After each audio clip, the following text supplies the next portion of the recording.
आज बात करेंगे एनबीएस टीजीटी इंग्लिश के सिलेबस की। जी हाँ, तो एनबीएस के द्वारा डायरेक्ट रिक्रूटमेंट और नॉर्थ ईस्ट स्पेशल दोनों तरह की रिक्रूटमेंट की विज्ञप्ति आ चुकी है। साथ ही साथ फॉर्म भी स्टार्ट हो चुके हैं और डायरेक्ट रिक्रूटमेंट के तो कंप्लीट भी हो चुके हैं। तो आइए बात करते हैं इस वीडियो में कि एनबीएस टीजीटी इंग्लिश का क्या सिलेबस है। सबसे पहले बात करेंगे कि पैटर्न क्या है एग्ज़ाम का। तो ये 6 पार्ट में ये पैटर्न डिवाइड है। फर्स्ट पार्ट जिसे जनरल अवेयरनेस कहते हैं और उसमें 10 क्वेश्चन आएंगे। कितने मार्क्स के? 10 मार्क्स के। जनरल अवेयरनेस में करंट अफेयर्स और जितने भी हैं एजुकेशन से रिलेटेड, अवार्ड से रिलेटेड, स्पोर्ट्स से रिलेटेड, पॉलिटिकल से रिलेटेड और इंटरनेशनल, ये सब चीज़ें इंक्लूड हैं।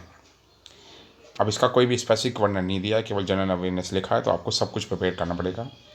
रीजनिंग एबिलिटी 10 मार्क्स की है और 10 क्वेश्चन होंगे इसके। ठीक है। नॉलेज ऑफ आईसीटी, अब जो कंप्यूटर का जो नॉलेज है उसे आईसीटी के रूप में, इंफॉर्मेशन कम्युनिकेशन टेक्नोलॉजी के रूप में 10 क्वेश्चन आएंगे। ठीक है। टीचिंग एप्टीट्यूड, हाँ, चाइल्ड पेडोलॉजी, साइकोलॉजी, तो इसे टीचिंग एप्टीट्यूड के 10 क्वेश्चन, ये सब उसी का पार्ट हैं। और उसमें से किसी प्रकार की स्पेसिफिक कोई टॉपिक नहीं दे रखे हैं, तो आपको सभी तरह के टॉपिक्स को प्रिपेयर करना पड़ेगा। अब डोमेन जो नॉलेज है, जो सबसे इम्पॉर्टेंट है, subject specific syllabus, difficulty level graduation level तक आपका होगा। अंडरस्टैंडिंग ऑफ क्रिटिकल टीचिंग और experimental activity based on parallel. साथ ही साथ न्यू एजुकेशन पॉलिसी के क्वेश्चन भी आएंगे 2022 और खेलो इंडिया का केवल फिजिकल एजुकेशन टीचर के लिए है, तो टीजीटी इंग्लिश में खेलो इंडिया क्वेश्चन नहीं आएंगे। अब जो पार्ट 6 है, जो आपने चूज़ किया है, 2 तो आपके हिंदी और इंग्लिश हैं, और जो पार्ट 6 मान लो आपने हिंदी चूज़ किया है, तो तीनों में 10 के क्वेश्चन आएंगे और 40% मार्क, ये देखिए इंपॉर्टेंट थिंग है, 40% मार्क्स इसके लाने आवश्यक हैं, वरना आप एलिजिबल नहीं होंगे। She fails to attain qualifying marks in part 6, अगर आपके इसमें 10 में से 4 मार्क्स नहीं आते हैं तो आपका एवोल्यूशन यानी इसके मार्क्स अगर नहीं कर पाते हो आप क्वालिफाई, तो आप रेस से बाहर हो जाओगे। अब टेस्ट 3 घंटे का है। ठीक है। और 150 क्वेश्चन तो ये आपके हो गए हैं। साथ ही साथ नेगेटिव मार्किंग है 0.25 की, यानी 1/4। अगर आप 4 क्वेश्चन गलत करते हो तो आपका 1 मार्क्स इसमें कट जाएगा। अब भाई, अब बात करते हैं आपके सब्जेक्ट स्पेसिफिक के कि इंग्लिश में क्या सिलेबस है। ठीक है। तो सिलेबस देखते हैं इंग्लिश का, टीजीटी इंग्लिश का। पहला पार्ट है reading comprehension. Section A, ability to comprehend, analyse and interpret unseen text. तो एक टेक्स्ट आएगा। ठीक है। 3 से 4 अनसीन टेक्स्ट आ सकते हैं, जो कि 150 से 250 वर्ड तक हो सकते हैं, और उसमें ऑब्जेक्टिव टाइप क्वेश्चन होंगे, एमसीक्यूज होंगे, साथ ही साथ फैक्चुअल क्वेश्चन हो सकते हैं, ग्लोबल कॉम्प्रीहेंशन हो सकते हैं। तो अनसीन पैसेज की आप अच्छे से तैयारी कीजिए। इसके लिए आपको बुक रीडिंग और न्यूज़पेपर रीडिंग की हैबिट होनी चाहिए। Writing ability, teaching ability to express fact view points. तो राइटिंग एबिलिटी में 4 पॉइंट दिए हैं। 1 short writing task such as notice, message और पोस्ट कार्ड, इन पे क्वेश्चन पे पूछे जाएंगे एमसीक्यू के रूप में। राइटिंग अ रिपोर्ट और अ इवेंट, प्रोसेस और अ प्लेस। तो रिपोर्ट राइटिंग या प्रोसेस या प्लेस से हो सकती है। राइटिंग अ आर्टिकल हो या डिबेट हो सकती है, स्पीच हो सकती है, based on visual verbal input और a given concurrent topic, environment, education, child labour, इस पर एक आर्टिकल पूछा जा सकता है। राइटिंग अ लेटर, अब राइटिंग में जो लेटर है, फॉर्मल इनफॉर्मल दोनों बेस के लेटर पूछे जा सकते हैं। Verbal visual input, letter type include, और आपने जैसे पढ़ाई है स्कूलों में, letter to the editor, letter of complaint, letter of request, descriptive personal letter. सो इस तरह के लेटर राइटिंग में क्वेश्चन आपसे पूछे जाएंगे। सेक्शन ए आपने देख लिया, reading comprehension. Section be writing ability, और जो सेक्शन सी ग्रामर पार्ट। तो अब ये जो ग्रामर पार्ट है, इसके लिए टेंसेस सबसे इम्पोर्टेंट टॉपिक, फिर मॉडल्स, वॉइस, सब्जेक्ट वर्ब कंकॉर्ड, इसके बाद connectors, clause, part of speech, punctuation और सीक्वेंसिंग ऑफ कोहेरेंट सेंटेंस और अ पैराग्राफ। तो 9 टॉपिक आपके ग्रामर में दे रखे हैं। अब लिटरेचर में सेक्शन डी, जो सबसे इंपॉर्टेंट पार्ट है, ग्रेजुएशन लेवल तक आएगा। To the text of candidate familiarity with the work of writer different intent period of English literature. अब इस लाइन को समझिए, different and period of English literature, इसको आप अच्छे से तैयार कीजिए।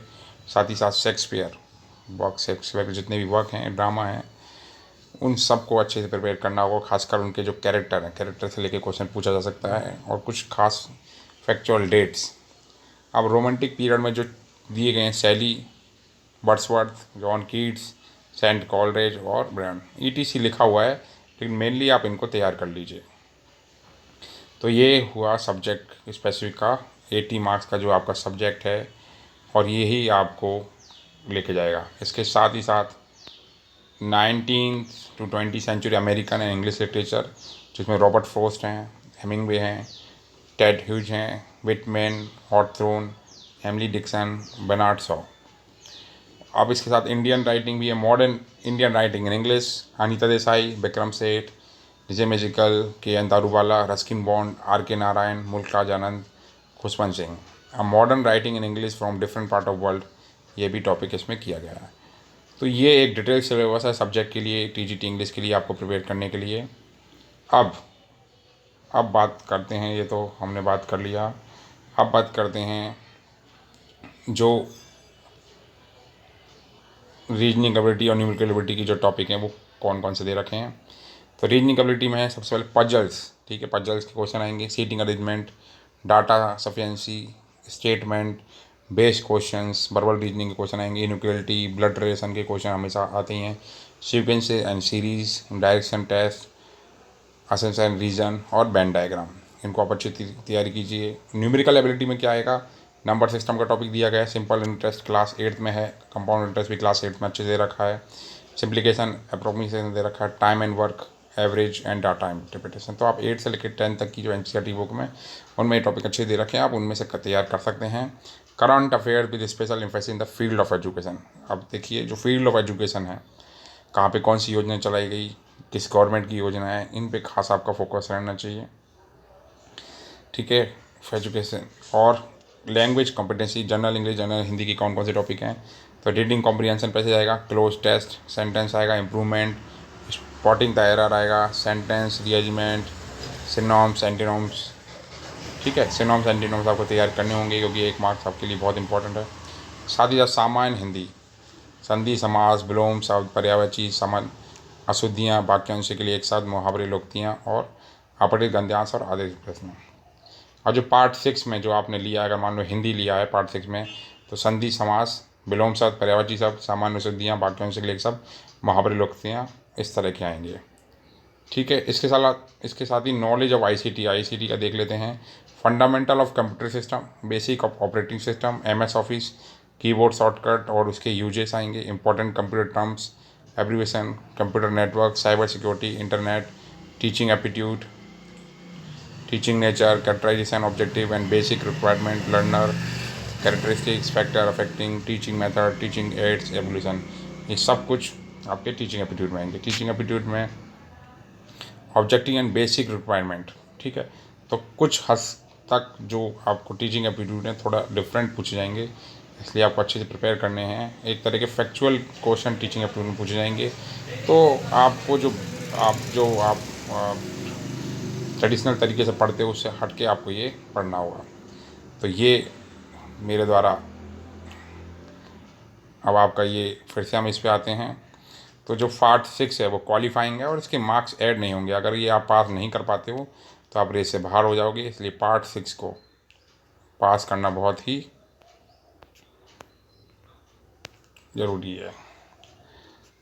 आशा करता हूँ मेरे द्वारा दी गई से आप जानकारी से आप संतुष्ट होंगे, और अगर चैनल पे नए हो तो चैनल को सब्सक्राइब अवश्य करें। साथ ही साथ किसी प्रकार की कोई क्वारी है तो उसको आप कमेंट सेक्शन में दे सकते हैं, हम ज़रूर आपको इसका रिप्लाई देंगे। और इसे अपने दोस्तों तक, अपने वेल विशर तक पहुंचाइए। चैनल को सब्सक्राइब कीजिए। धैर्यपूर्वक सुनने के लिए आप सभी का धन्यवाद। Thank you very much.